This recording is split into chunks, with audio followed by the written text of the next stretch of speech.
Hello and welcome to Cup of Cosmology, the place for all your questions about the universe. My name is Diana Hooper and I'm a postdoctoral researcher currently at the Helsinki Institute of Physics over in the University of Helsinki in Finland.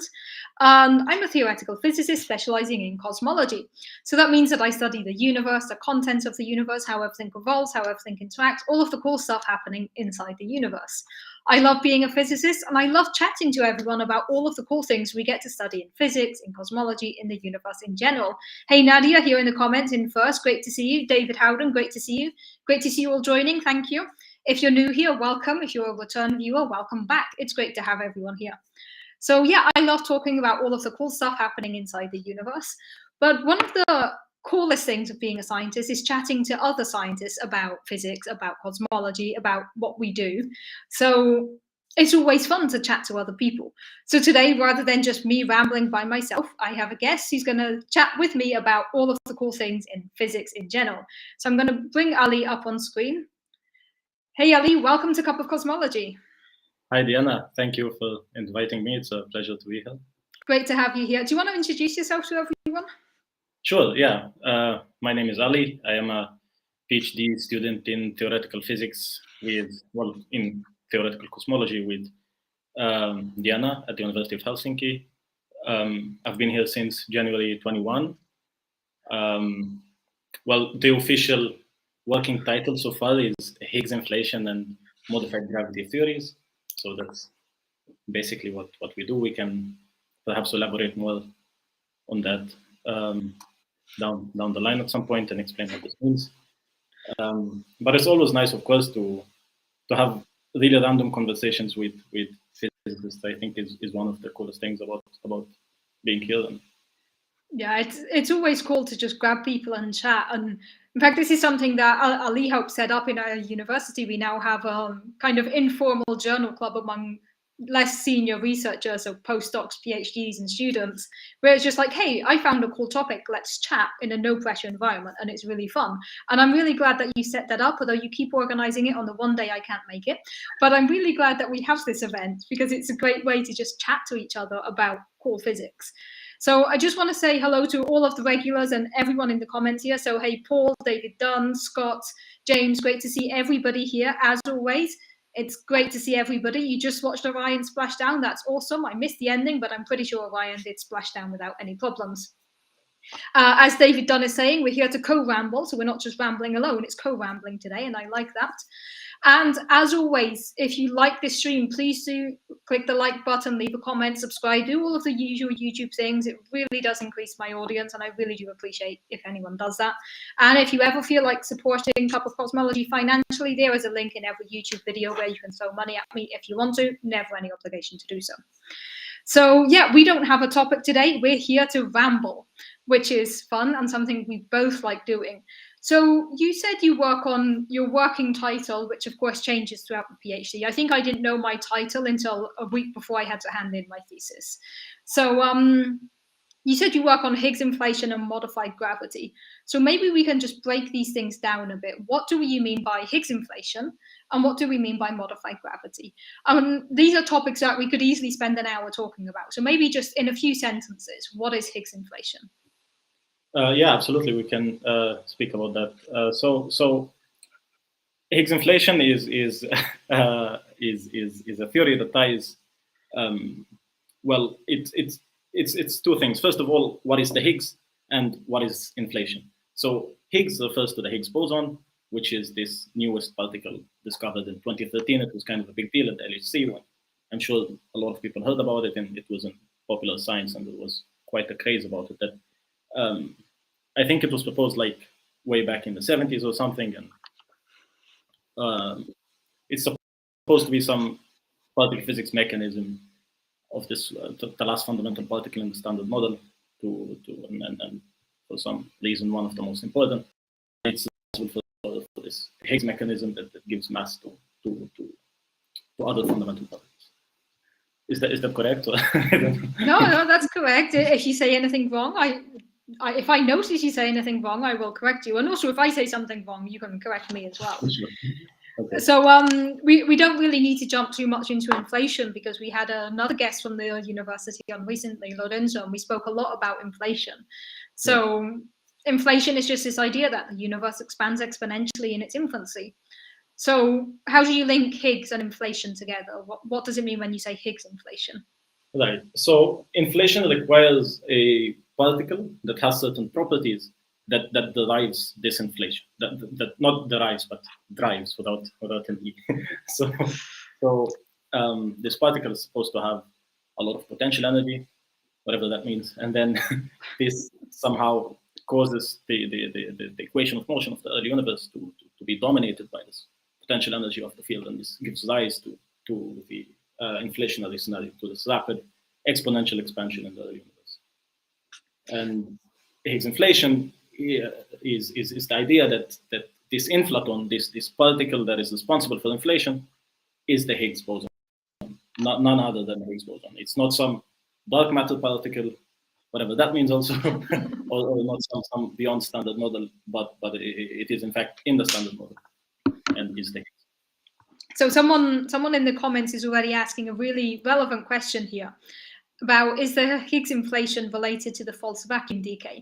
And I love that, because the false vacuum decay is this idea that you have an expanding bubble of death basically throughout the universe, might wipe out the entire universe within a second. It's a really cool idea. But when we talk about the vacuum decay, we often give the example of the Higgs field, which is in a metastable state, tunneling to a lower state, and this triggering this vacuum decay. But when we say Higgs inflation, we're talking about a process that happened in the early universe. So you could argue that it was similar to a vacuum decay, but in the very early universe, just not now. Whereas when we talk about the false vacuum decay, that's something that we're talking about that could happen now or in the future. So Higgs inflation is the idea, as the Higgs mechanism turned on, this turning on is what generated inflation. Correct me if I'm wrong there, Ali, but it should be that Higgs turns on and triggers inflation. Although in some models you can have inflation itself triggering the Higgs boson being turned on. So it's kind of back and forth there. And we have a question here. Is Kumpula a city in Finland, a university? Kumpula is the campus that we're on. So Kumpula is an area in Helsinki, and it's where the science campus is. The science campus is known as Kumpula. So anytime we say like we're at Kumpula, it means we're at the science campus. And then there's a faculty of chemistry, there's a faculty of physics, there's a few different ones there. But we are all on Kumpula, which is the nice area of the city where the campus is. So yes, it's a sub area in the city. A question for you, Ali, from Paul here in the comments. I know we do want to move on to modified gravity, we said in a few sentences, but we have questions about Higgs inflation. So, under Higgs inflation idea, would the same process be causing our current accelerated inflation in this era? So, is Higgs inflation in any way related to the dark energy that's triggering this today? That's a very good question. The answer is no. So inflation is not related to dark energy. The expansion of the universe today is not the same as the inflationary mechanism. And briefly, no, but yeah, that's actually a very good question, because they are two very different things, actually. Yeah, and it's always a fun question to ask, like, how much are they related? Could inflation in the early universe be in any way related to dark energy? And there are people working on this, but in general, they're considered different things because of the energy involved. So when we talk about early universe inflation, there's a lot of energy in a smaller region of the universe. So the energy needed to trigger inflation is a lot more. Whereas anything that's driving the accelerated expansion today is taking place in different circumstances. So the overall energy involved is different. So we say they're at different energy scales, and that's why it's quite hard to talk about them as if they were the same concept. But there are some people looking at if there's a connection between the two. Mm-hmm. That would be really interesting. But yeah, I also know one thing perhaps is noteworthy here is that inflation was truly exponential expansion. And we speak about e-folds of the universe in timescales that are very small. But dark energy, I don't think is okay. I'm not entirely sure, but I don't think it's anywhere as fast as early universe inflation. So we speak of 70 kilometers. I think is the Higgs constant. Something like 70 kilometers per second per megaparsec. I don't know the units, but 70 is a good number to give, because the current there's a tension as to whether it's 67 or 73. So I like that you just take the middle point. and settle the argument. Like, we'll just go in the middle. So on this comment about it being exponential or not, we often show this image of like the expansion of the universe. I know some of my regulars have an amusing name for this image. And if you look at how much it inflates, like how much it grows in the first few seconds versus how it's growing now, you can really see that we depict inflation as being like this dramatic thing, this really big growth, whereas now it just starts to gradually expand more. So it really was, inflation was exponential, whereas today it is approaching exponential, but it's just expanding. So it's accelerated expansion. So it's really different physics, we think, different physics involved. We have a comment here from Scott that vacuum decay could already have started and we would have no idea. That is true. Vacuum decay could have happened at any point in the universe and could already be heading our way. But the thing is, even if it hits us, you won't notice. You just go from existing to not existing, right? It's not like you won't have that moment of, oh my God, the vacuum decay is approaching. You wouldn't see it coming. It's just suddenly like, okay, it's here. You're gone. So there's no reason to be worried about it, because if it happens, it happens, and there's literally nothing you could do about it. So. Yeah, so on the question of, and someone's just helpfully put the name of the illustration that we often call it here. So another question about the Higgs boson that we have in the chat here from David Howden. Did the Higgs boson exist before the Higgs mechanism turned on? Or is the turning on and the existence of the boson the same thing? And I love this question because it is a difficult one to answer. Ali, do you want to take that? Well, okay, what is existence? I mean, it's an existential question. Yeah? So, I think yes, right? I would say the Higgs boson did exist before this Higgs mechanism happened. It's just that if I understand the Higgs mechanism correctly, it's somehow a transition from different states. It's a transition between different states, and that doesn't mean the Higgs didn't exist before. It was just in a different state, but we did have a Higgs field, I think.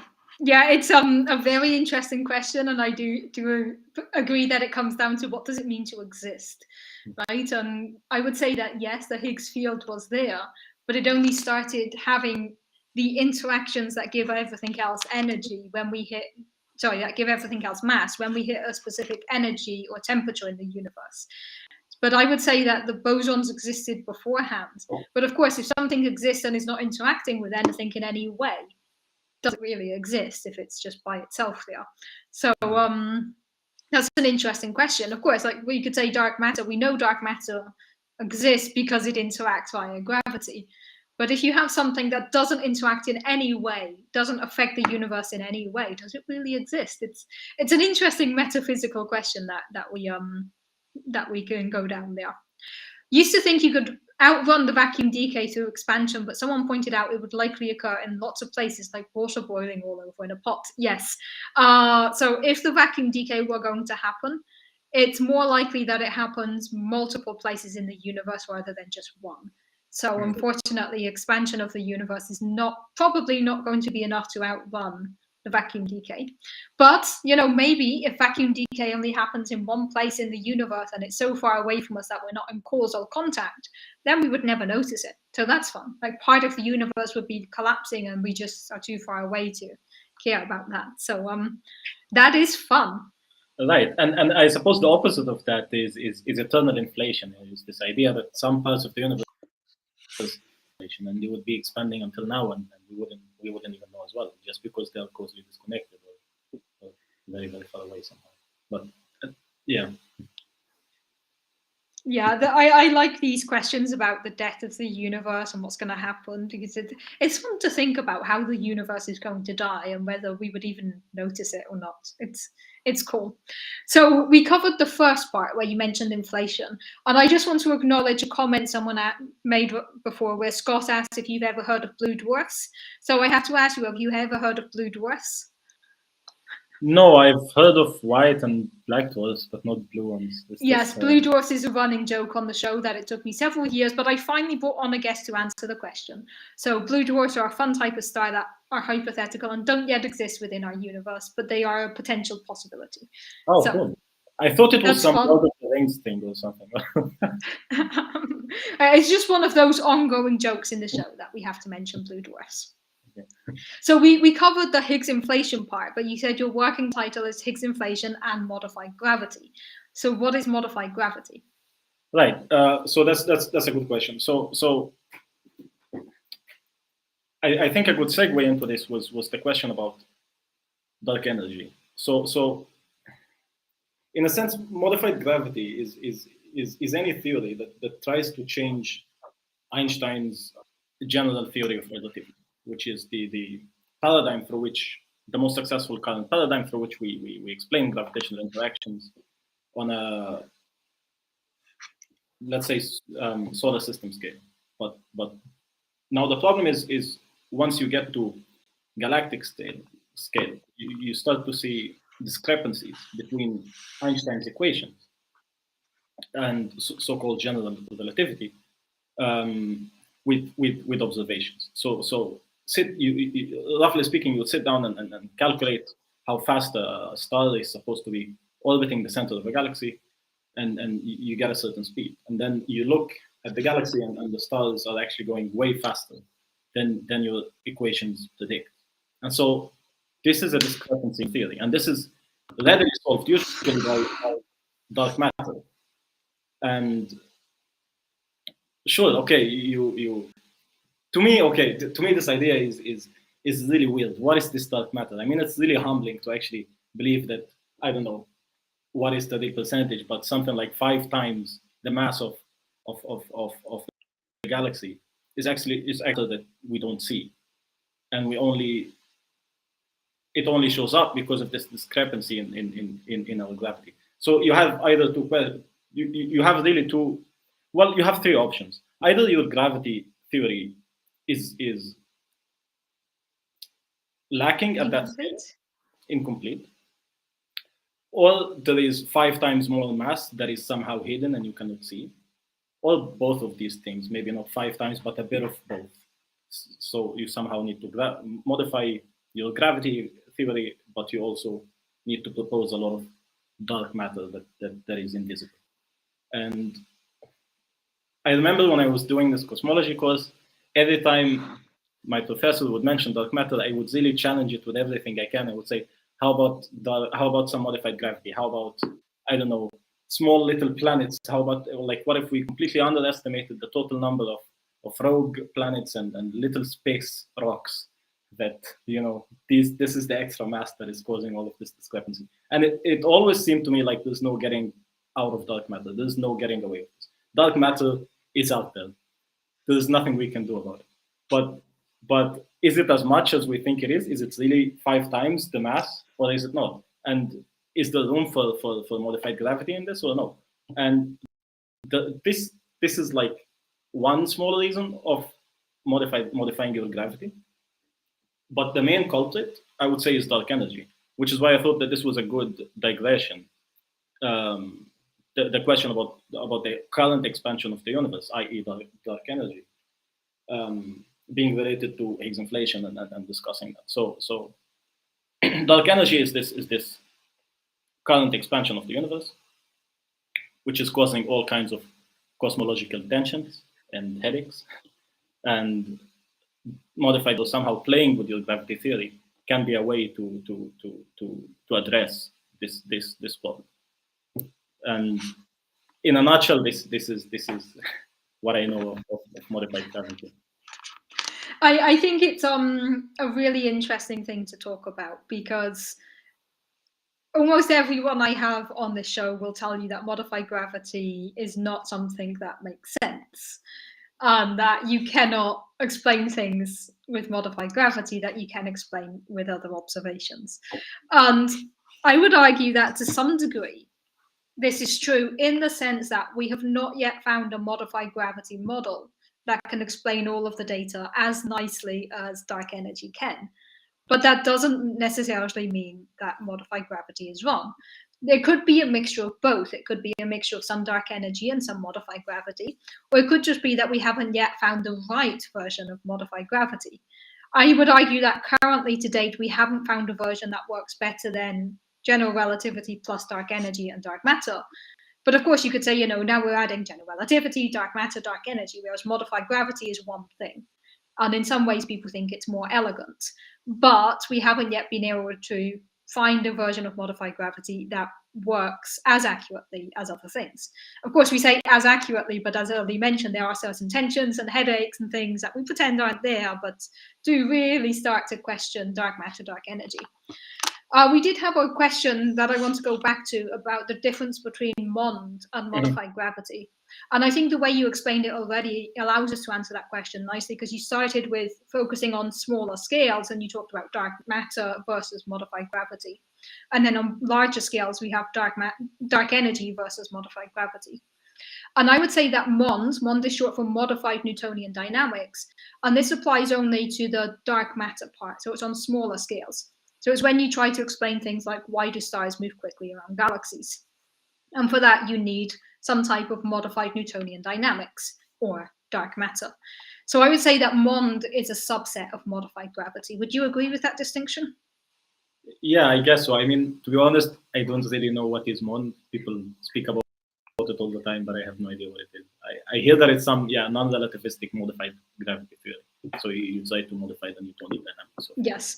And the biggest problem that MOND has, which is also a problem that a lot of modified gravity models has, is explaining my favorite thing in the universe, the CMB, the cosmic microwave background radiation. To date, no theory of modified Newtonian dynamics has been able to explain the CMB as accurately as a model with dark matter and dark energy. A lot of modified gravity models face the same issue, that the CMB is a problem. Yeah. However, because it's on much larger scales, you can still get away with that. So you can still find modified gravity models that are compatible with the CMB. Mm-hmm. So we have a question here. Does the mass field for this looking at all galaxies, or can we look at some galaxies and say, hey, Einstein's gravity works fine? So do we need dark matter for every galaxy? Yes, we need dark matter for every galaxy. So much so that I was attending the seminar at Helsinki, and they were speaking, it was astrophysics, and they were speaking about galaxy formation. And they were really focused on galaxies. And I don't know how, but I ended up asking the question, what is a galaxy? And they define a galaxy by dark matter. This is the defining characteristic of a galaxy, is that you need to have dark matter for galaxies to make sense, to stay in orbit, to survive. At least that's what I think. I don't know. What have you heard? To our knowledge, almost every galaxy has dark matter in, and every galaxy that we've been able to observe, we have seen this problem where we have stars moving faster than they should. The thing is, it's not just that, right? We have a lot of different pieces of evidence that point towards dark matter. And for an example, MOND is very good at explaining how stars move among galaxies because it was designed to do that. But then if you look at the collision of clusters of galaxies and try to explain that with MOND, it becomes very, very difficult. Whereas the same idea of dark matter can explain the clusters of galaxies and the rotational curves, or how stars move, and of course the CMB, which is always the big sticking point. Mm-hmm. I remember going to a conference that was MOND versus dark matter. It was organized by philosophy of science people, and they thought it would be a fun idea to invite MOND experts and dark matter experts. And all of the MOND experts turned up, and a lot of dark matter people were like, I don't have time for this. And I remember the opening talk was a dark matter talk, and the person who gave the talk was very diplomatic, like, here's all the reasons we believe in dark matter. And then the first MOND started, and on the first slide, they said, let's just pretend cosmology is not real for a moment. And they started their talk with that, and I was like, oh my God.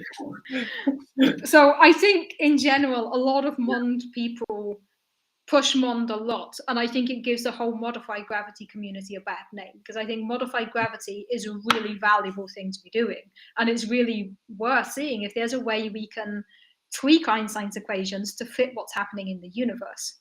Mm-hmm. We did have a question here related to this of, if we found a modified gravity equation that could explain these things, so the dark energy and dark matter, would we need some new theory or mechanism to explain why gravity works differently than we thought?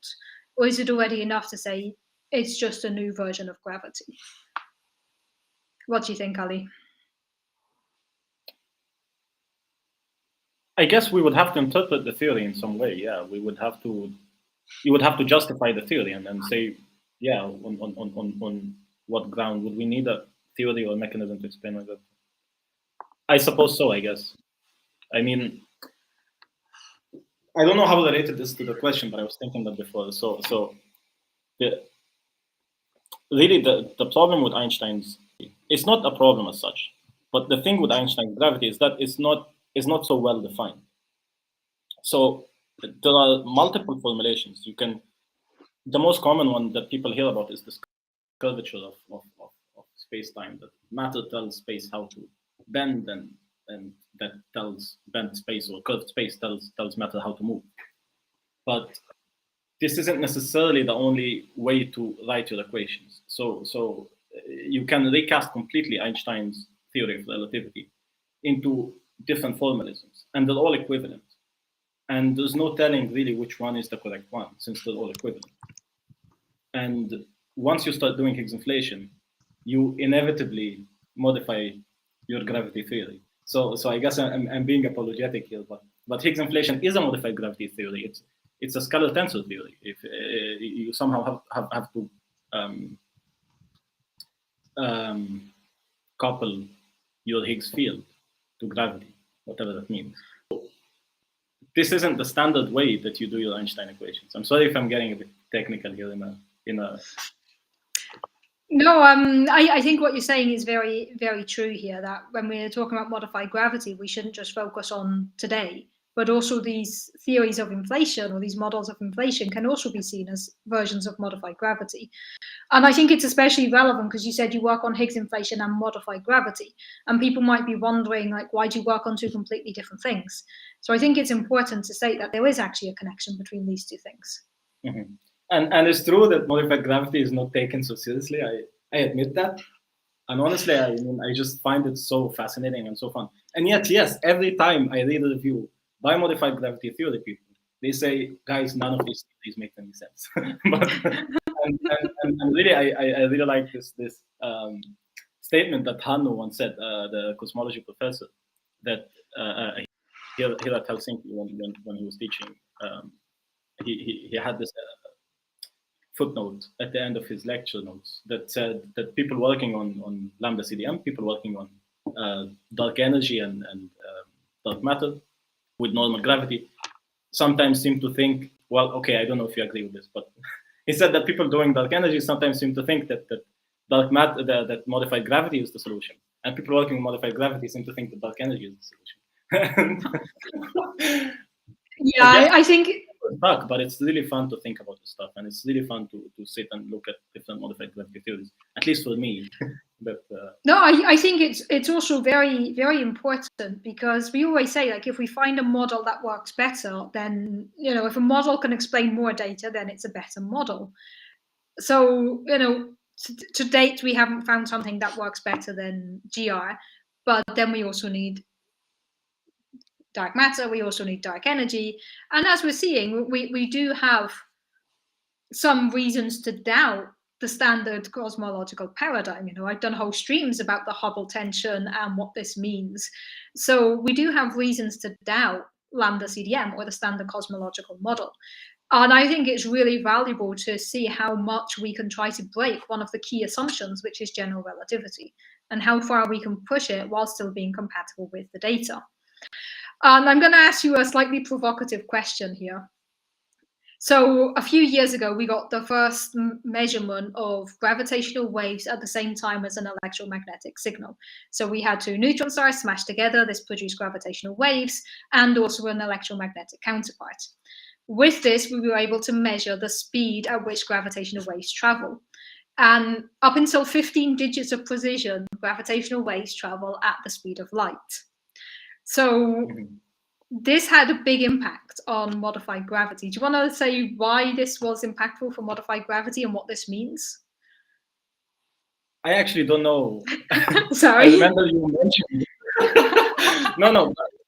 I remember you mentioned this in the journal stuff, and you said that, well, like your professor said that this rules out like half, or some professor said to you that this rules out like half of modified gravity. Yeah. I didn't understand. would be the case, I was like, okay. Yeah, so from my perspective, it was very amusing because it was like 2 days after the announcement of this gravitational wave signal. I went to a seminar about modified gravity, and the guy had prepared his talk before that event. And a lot of modified gravity models predict that gravitational waves travel at a different speed that is not the speed of light. There's different classes of modified gravity theories, and a lot of them predict that gravitational waves do not travel at the speed of light. So the measurement of gravitational waves traveling at the speed of light meant that a key prediction of a lot of these models was wrong. The guy giving this talk came in, put up the slide of all the modified gravity models, and was like, the top half of this slide is now invalid.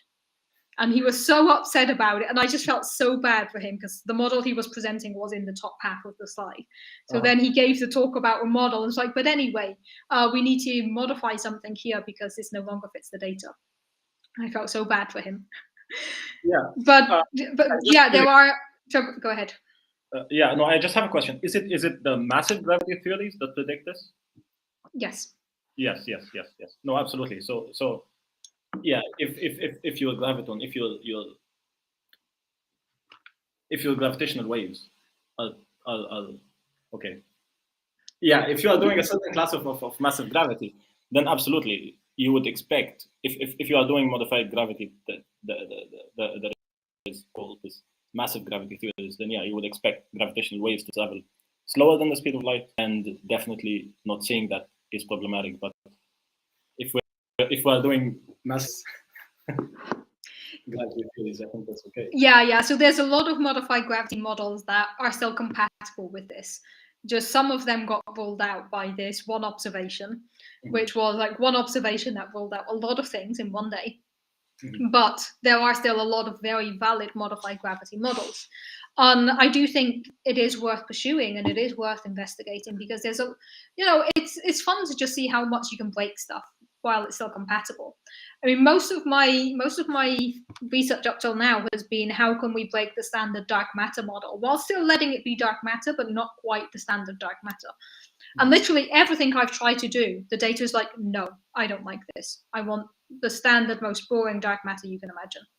So it's fun because I spent most of my career, that sounds like I'm so ancient.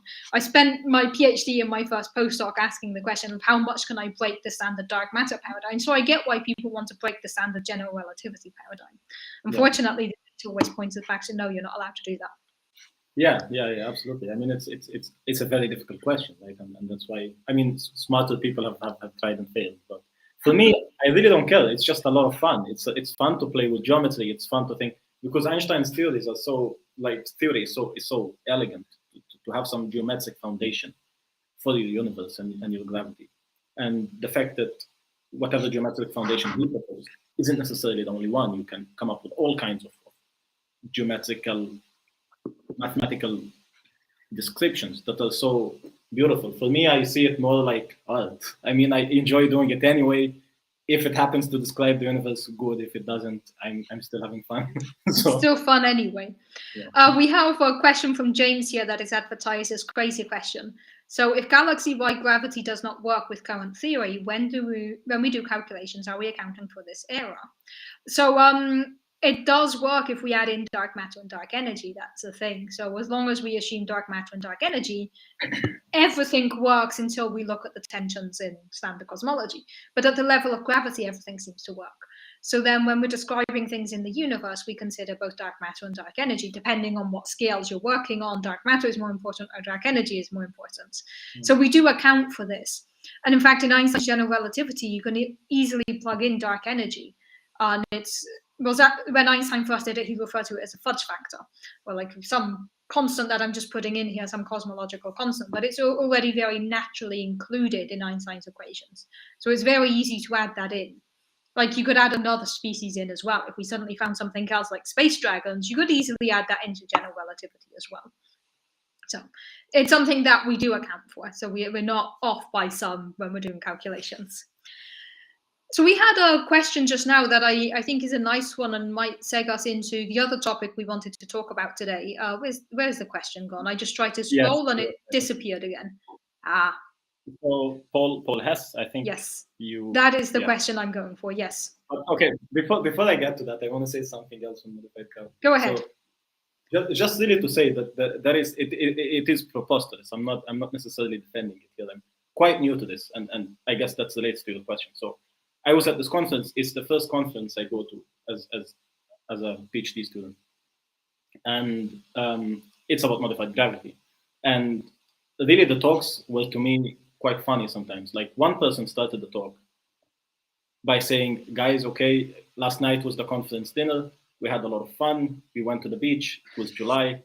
We had such a nice time, and I'm in a very good mood today, which is why I'm going to tell you that what we're doing does not make any sense." Okay, and then everyone just laughed and then went on with the conference. And yeah, most like so far I haven't seen a modified gravity theory that works for sure, but yeah, it's definitely a lot of fun to look at. So this brings me to answer the question now. Did I choose the topics? No, I had absolutely no idea what any of these words mean when I started my PhD.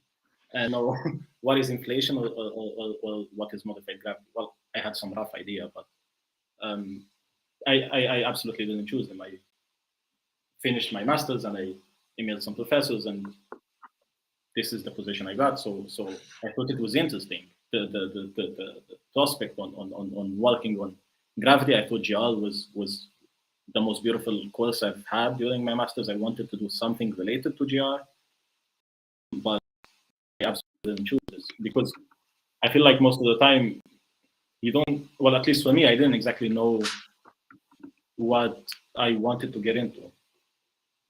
So I found a professor and we had a few talks, and then we discussed, and he said, "I think this project is cool." And I was like, "Okay, I mean, I don't have any other suggestions, so why not?"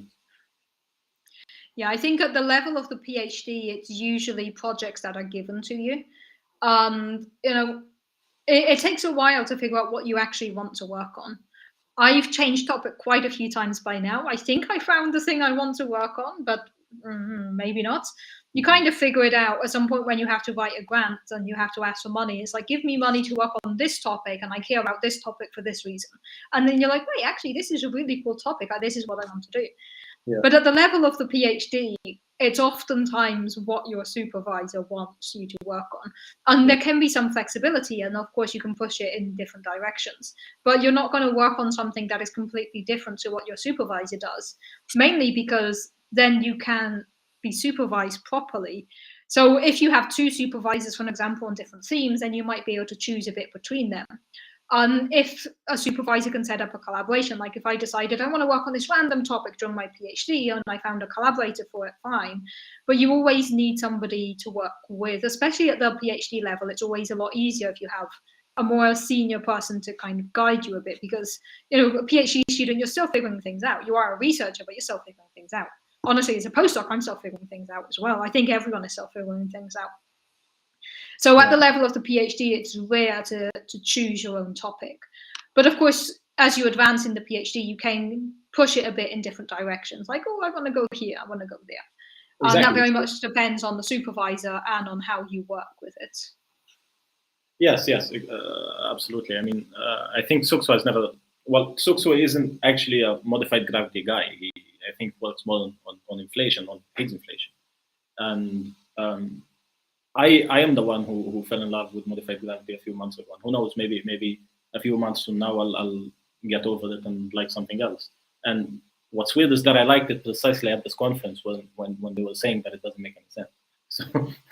So who knows? Yeah, you get into something, and then if you like it, you can try to take it into a certain direction. And I suppose if you don't, you can also negotiate with your supervisor somehow. Yeah, I think it's also a thing that you want to be happy doing the research. So if it's a topic you don't like, it's easy to push it in other directions. So I think at the level of the PhD, you don't start the PhD knowing exactly what you want to work on. And yeah, you will completely change what you're working on throughout the PhD. Like Ali gave the working title of the PhD, and I was thinking, I didn't figure out my PhD title until I was writing up the thesis and about to hand it in. So you kind of have a broad theme, but within that, you can do what you want. So I saw someone say that my final topic is going to be quantum gravity and string theory. I just want to say that that is absolutely not going to happen. I know where my interests lie, and it is not in string theory, I'm afraid. There's a lot of cool things I want to work on. String theory and quantum gravity I'll leave for other people, and it's definitely not where I'm headed, at least. So just want to say hello to Abyss here in the comments. I didn't say hello to Abyss. Great to see you again, Abyss. Great to have you here. So we were just talking about what got you into, or the PhD topic. And I want to take a step back and take a broader perspective here and ask you the question of what got you into physics in general. At some point, you decided to go to university and get a degree in physics. What made you do that? Right. So actually, yeah. So I guess what happened is I was 13 or something. Can't remember how old, but I was quite young, and I had a physics teacher who was really quite cool, and he was the first teacher that I actually enjoyed his class, and he taught physics, but I wasn't necessarily thinking physics is for me. I just thought, hey, this teacher is actually cool, and the others are not so cool. And fast forward a few months later, I'm scrolling on some YouTube video, and I come across Leonard Susskind's classical mechanics. And so, for those who don't know, Leonard Susskind is this big name, and he's a big professor in Stanford University who works on string theory. And he has these lectures called continuing education, or theoretical minimum. So actually, they are for continuing education people. So they are for someone who, let's say, graduated from engineering or computer science, but they've always liked physics and they want to get to know more about it. So it's kind of technical. It assumes you know basic calculus, but it's not exactly technical. So it's just a basic introduction to the field. And at the time, I didn't even know calculus. So anyway, I watched these lectures and I completely fell in love with everything about physics and with Leonard Susskind. And I don't know, I stopped going out on weekends and I was glued to my computer until I finished the entire series. And I didn't even know calculus. So I had no idea what he was saying. And every time I saw like dy over dx, I would cancel the d's because I thought that's what you do. You have a fraction. I don't know what is this d, but if I have a fraction and I have like 2 in the numerator and 2 in the denominator, you cancel them. So yeah, I watched this and I would say it completely changed my life. It set me on this path, and I decided to get a degree in physics, and here I am. I think that's a really cool story, and just it for because I don't assume that everyone here knows what d over dx means. It means you're taking the derivative of a function, and we usually write this as d over dx. And if you see this, you might think, okay, you know, in a fraction I can cross things off. So it's just a notation we use for a derivative that can be confusing if you don't have the calculus background. Yeah. So I think that's that's really cool. And as Paul is saying here in the comments, it just shows again how this type of science outreach and science aimed at people who might not be scientists is really good at drawing people into the field. And honestly, it's one of the reasons I'm here doing Cup of Cosmology. Like, we've all had that moment where we've seen something that's like, oh wow, I need to study this, I need to learn more about this. Yeah. That's why it's good to have this type of thing. In our conversations before doing this stream, you mentioned something specific that you really like your favorite thing in physics, and that is a bit mathematical and difficult to go through, but I want to try it anyway. So do you want to tell us about that? Right. So this was actually what the lectures were about. So in classical mechanics, in these lectures, and I really recommend anybody who knows some basic calculus to go and watch these if they're interested in physics. I found this to be the most beautiful idea I'd ever seen. I don't know how to describe it, but it's called Hamilton's principle. And whenever I meet someone that is interested in physics and they say, okay, tell me what is one good thing about physics, this is my go-to thing. So actually, I remember you had Haley on the talk, and she was the teaching assistant for one course, and there was a guy who, well, they were doing this course that had a prerequisite that you did some classical mechanics and you know what is Hamilton's principle. And some guy didn't know it because he was switching from a different field. And I just was sitting next to her and I heard this person say that, and I got up and I left what I was doing and I started to explain it to him. And I just entered into Heli's Zoom chat and I said, "Hi, I can explain it to you." So exactly what happens, and I started to do some stuff on the board. So, okay, digression. So Yeah. tell us, now you have to tell us, what is Hamilton's principle? Right. So it's called Hamilton's principle of least action. It is in fact Hamilton's principle of stationary action, but we'll get to that. So it's basically in very simple terms, it is the idea that nature is lazy. It wants to get from the first state to the second state by doing the least amount of action. So suppose we're doing Newtonian mechanics. Suppose you have some, like, I'm sure everybody's done this in high school. You have some little cannon, and this cannon is shooting the ball, and it follows this trajectory path, and you calculate how far away the cannonball is supposed to land. And it's a horrible calculation that nobody should ever do, because the equations are, you get to play with like 5 equations, and they're all absolutely terrible. So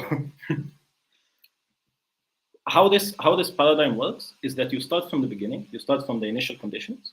You say, okay, the ball has this velocity, and it's at this angle with this speed. And so we can calculate under the action of gravity where it will be in the next moment in time, and then in the next moment in time, and so on and so forth, until it lands where we expect it to be.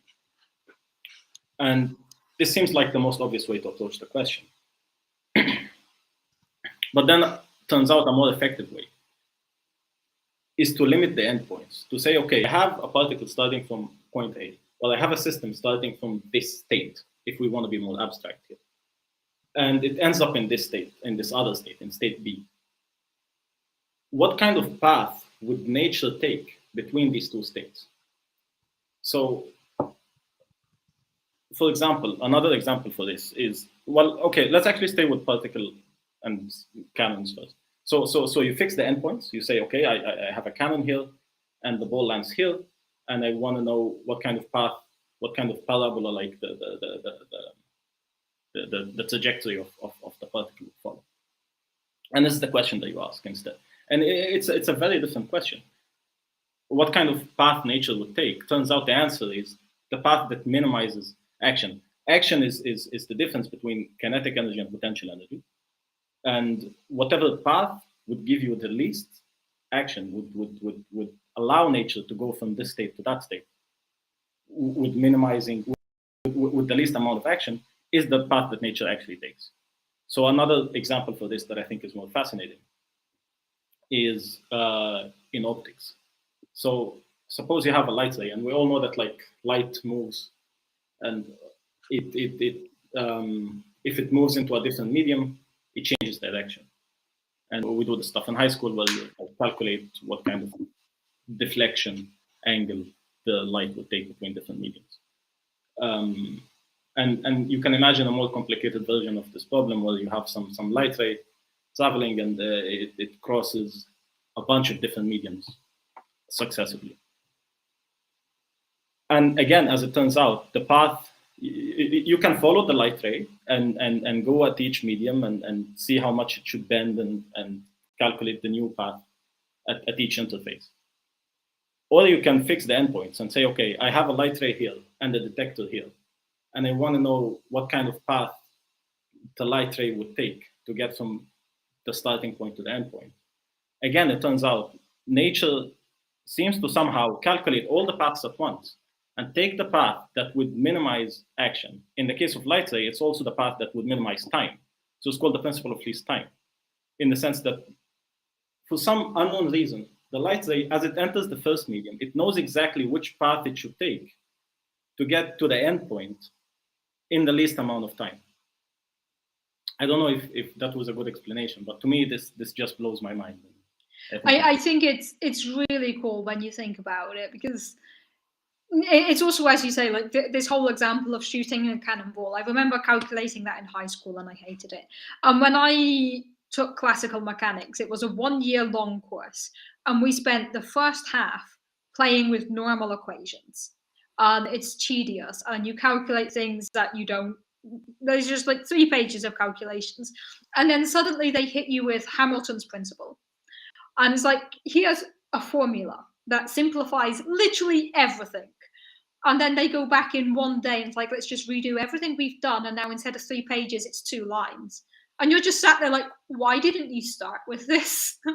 I know, it's like they have to make you suffer so that you appreciate the beauty of what is to follow. Yeah, so it's something that we can really apply to a lot of different things, and it's a really fundamental idea in physics that basically the universe is lazy and it will always try to minimize the amount of energy wasted on something. So this is true both at this scale, but also in terms of cosmology in general. You can look at things in the universe and calculate what is happening based on what is going to lose the least amount of energy, or what is going to use up the least amount of energy. And usually that is the correct answer. So it's really cool that the universe is just around this idea of being lazy. Because then, if you're having a lazy Sunday, you can just say, oh, it's not my fault. It's just the universe prefers me not to spend energy, right? So Yeah. gives you a blanket excuse. Yeah. Yeah. I think it's really cool that you saw this theory. It was like this, I need to go study physics because of this. I think it's very cool that drew you in. Mm-hmm.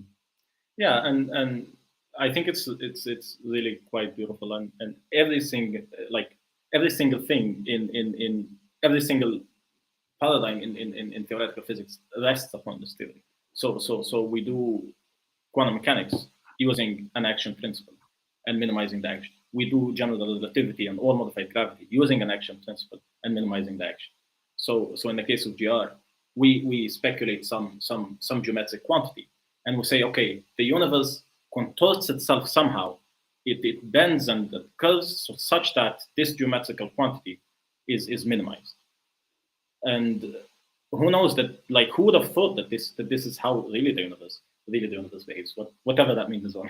and who would have thought that this gives rise to all of this cool stuff? That it respects special relativity. So it gives rise to all of this time dilation, and then it gives rise to all of this interesting effects, and it describes the motion of planets around stars. Yeah, it's really cool just how much you can pull out of what is such a simple idea in its essence, and there's just so much you can unpack there. But I think you are the first person I've heard that said that this is the reason that brought them into physics. Like, a lot of people say, yeah, this is cool, but I think you're the first person I've heard say, I did physics because of this. Yeah, and I think a lot of people in general do physics because it's something that they enjoy, and so to link that to the question that was before, it's really important to find a topic that you enjoy and pursue it. And most of the time, if you don't, well, most of the time people in physics aren't here for money or something. They're here because they want to follow a passion, and they want to do something that they love doing at the end of the day. We were in it for the money. We would not be doing science. But yeah, it's really cool. For me, from a young age, one of the first things I learned to say at home was "What's that?" And I was going around pointing at things. What's that? What's that? What's that? And nice. At some point, my parents ran out of answers. Like, please go pick up a science book. Leave us alone. They always tried to answer when they could, of course. And at some point, it's like my default question, "What's that?" And then my first physics course, I realized that actually physics was giving me the answer to that question, and that's where I was figuring out what things were and how things work. So I remember physics in high school convinced me that physics was the way to go. And then in university, I was interested in so many things, and there were so many different parts of physics I was interested in. I remember joining the astronomy club and looking through the telescope and saying, like, yeah, I want to figure out what's up there. But there was one moment that really shaped my career, which was the first cosmology course I attended. And the course was done in a bad way, honestly. It was done in a suboptimal way because the cosmology course assumed that you'd taken general relativity, and general relativity was taught 1 year after cosmology. And the professor basically said, it's not my fault that the university is badly organized. I'm going to assume that you know general relativity, even though you've never seen it. So that was deeply frustrating for me because I went in thinking I'm going to love cosmology and was hit with this. I was like, whoa. But there was one lecture where we talked about, of course, the cosmic microwave background radiation, the CMB. And I remember sitting in that lecture and getting goosebumps and just staring at this picture and thinking, that is what I want to work on. And I remember that moment and that point of like, wow.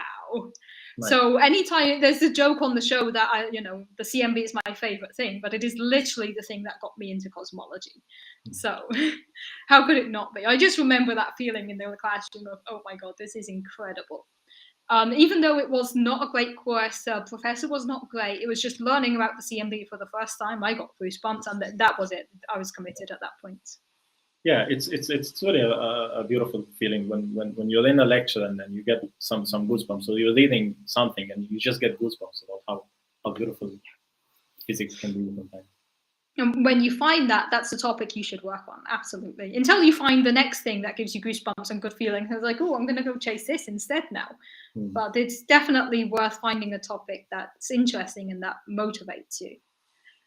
We have a question from James here. James is asking, do you like math? At the time, I didn't. So at the time, I was like, physics, yes, math, no. And then I realized, well, I remember Susskind said in one of the lectures, math is the language of physics. And I was like, oh God, no, please, no. but with time, physics made me like math, like seeing how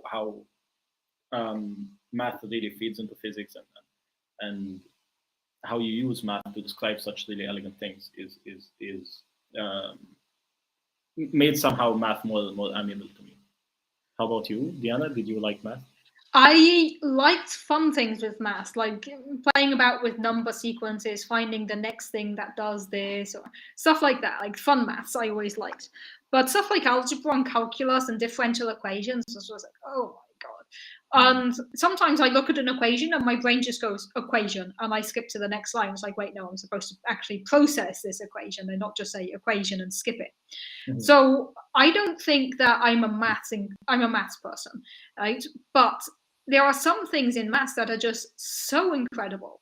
And you see them and think, wow. And for me, one example of this is group theory. There's a lot of maths that I've taken. It's like, okay, yeah, I'm going to use this, but I don't really like it. It's useful. But group theory, the way items are related together and the way you can relate group theory to so many real life things is incredible to me. I took a course once at the master's level. It was when I was in Vienna as an exchange student, and it was called Group Theory for Particle Physicists. And the first 90% of the course was hardcore mathematics. And it was really difficult to follow. And it was like, here's a theorem, here's a lemma, here's a proof, all of that really hardcore mathematics. And then the last 10% was, let's take the standard model of particle physics and explain it based on all of this maths. And all of the pieces just fell together for me. And I was sat there like, oh my God, group theory is incredible. And I love group theory because of that lecture. I then realized you can use group theory to solve the Rubik's Cube, which is cool because I love Rubik's Cubes, and you can just break it down into group theory. So I don't think I like maths in general, but I think there are different parts of mathematics that are just so pretty and so useful, and that's what keeps you coming. Yeah, absolutely. Like the more, some things in math, once you see its application, once you go through that torture of why am I doing this, but then you actually see the end point of you see the end painting, let's say, is really, really quite beautiful. Yeah, it's definitely really cool when you see how you can use math. I mean, this comment that mathematics is the language of physics, it's true. And then realizing just what you can do with it, that's really cool. That's a great feeling. I just want to make sure I'm all caught up on the comments. There's some comments here about the Hamilton-Jacobi form, different geodesics. Yeah, as a default, if a comment is tagging somebody else, I just assume it's not for me. I do want to very quickly answer a question by Abyss that was a bit off topic, so I ignored it just now. Abyss was asking about when we use data from different telescopes, do we account for problems or like the setup of the telescope itself? We do. There's a group of parameters or a group of things that we call nuisance parameters or satellite parameters. The basic example I can give is when we're analyzing CMB data, one thing we have to account for is the temperature of the telescope itself, because that affects how you're measuring the temperature of the CMB. So we need to account for things like the temperature of the experiment and how the experiment is distinguishing between that temperature and different temperatures. So there's a lot of satellite configuration that we have to consider, and it is usually considered in all of our analysis. And for every telescope, a large chunk of work is figuring out how to remove the telescope itself from the observation. And that's something that we do have to do. So we have reached the 1 hour mark. I think this went by really quickly. Yeah. So Ali, is there anything else you want to talk about before we wrap up? Anything that you think people should know or that you want to jump on? I want to say give math a chance. It can be a really good thing. Just, it can be a bit of suffering, but once you get it, you can really appreciate it. I completely agree with that. I hear a lot of people say maths is not for me. And then you explain something that has real life applications and people are like, oh, actually, that's pretty cool. So I agree. Mathematics has a bad reputation and it's undeserved. Mm-hmm. So definitely. David Dunn is asking, do you have a web page? Are you on social media? Is there any way people can find you? I have an Instagram. If you can. I don't have a web page, but yeah. You are welcome to promote your Instagram if you want, but no obligation to do so. Yeah, I don't mind to give my Instagram, I guess. But as usual, if someone wants to contact me or Ali, you can send me a message at any point. If you want to pass something on to Ali, I can pass it on. As always, you can contact me on Twitter at DCHooper91 for now. And the Cup of Cosmology official email address, which is cupofcosmology@gmail.com or contact@cupofcosmology.com. Both of those will go to the same inbox. And I'm going to put Ali's Instagram handle in the chat box so that if anyone wants to follow Ali, you can do so. It should appear on the YouTube chat now. Just give me a second to post it in the right place. So that is Ali's handle on Instagram, if you want to find Ali. But as always, you can contact me and I can pass messages along. And you can always leave comments on this YouTube video. We will keep checking them periodically. So if you leave a comment on the YouTube video, you'll also get an answer from one of us. Okay, so we're over 1 hour now. So Ali, thank you for joining. This has been really, really fun. Thank you, Diana. Really, this was incredible. And it would be really nice if we do it again at some point. Yeah, you are always welcome back. Everyone who's been on here is always welcome back a second time. And I think there's a lot more we can talk about as you progress in your PhD. I think there's a lot more we can unpack. People want to know more about modified gravity, about inflation. I think there's a lot more we could do. So for now, let me thank everyone for joining. This has been great fun. We've had some really cool questions, some really cool comments. It's been really great having everybody here, as always. I should be online again next Sunday. I don't have a topic yet, but we should be online, or I should be online Sunday next week, same time as usual. That's 7 p.m. Central European time, 1 p.m. if you're on the East Coast, 10 a.m. if you're on the West Coast in the US. And there is always a time zone converter on cupofcosmology.com where you can go and click and find when I'm going live in your own time zone if you want to do so. So thank you everyone for joining. This has been super fun. Big thanks to you, Ali, for agreeing to come and chat with me today. Thank you, Diana, and yeah, thank you everyone for your questions, and thank you for having me here. Thanks everyone. I hope to see you all next Sunday, and I hope in the meantime you all stay safe and take care of you.